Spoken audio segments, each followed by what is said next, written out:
Korang semua kena busykan dia sebab saya tak nak dia duduk diam.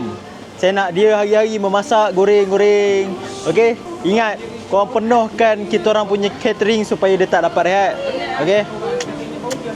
Ni kita nak pergi hantar set catering package dekat kat mana? Jom, korang ikut saya pergi hantar delivery BBQ package ataupun catering package daripada Nusantara Pizza. Let's go.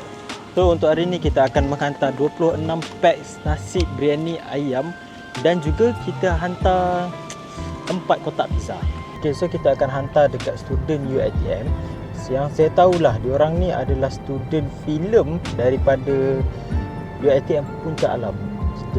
Jadi warga UiTM yang berdekatan dengan kita, UiTM Puncak Alam ataupun UiTM Puncak Perdana, korang boleh datang singgah ataupun datang makan western, makan pizza, minum kopi, lepak kat sini dekat Nusantara Pizza.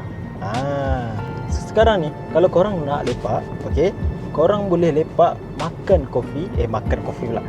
Makan pizza percuma kopi. Jadi korang tak perlu nak beli kopi, korang beli je pizza. Contoh, ada 4 orang beli 4 pizza dan korang akan percuma 4 kopi. Beli 1 pizza percuma 1 kopi. Jadi kepada student-student, kalau korang rasa nak lepak chill, nak lepak santai, nak lepak dengan tenang kan, korang boleh datang ke Nusantara Pizza, buy one free one.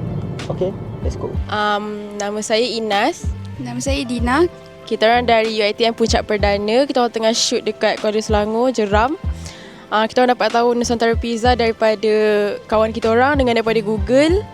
So kita orang dapat sponsor nasi biryani dengan pizza 3. So kita orang tak sabar nak try. Nanti ada plan ke nak singgah? Mestilah ada. Kalau boleh nak tidur sana juga pun boleh. Thank you Nusantara Pizza. Okay guys, jadi kalau korang ada apa-apa event yang berdekatan dengan kita ataupun nak buat event kat Nusantara Pizza, Nusantara Village pun boleh, tak ada hal. Korang boleh reach out kita orang. Korang tekan link kat bio ataupun korang boleh pergi ke Google. Korang pergi sana, korang tengok feedback yang orang bagi untuk Nusantara Pizza. Assalamualaikum. Kita jumpa di Nusantara.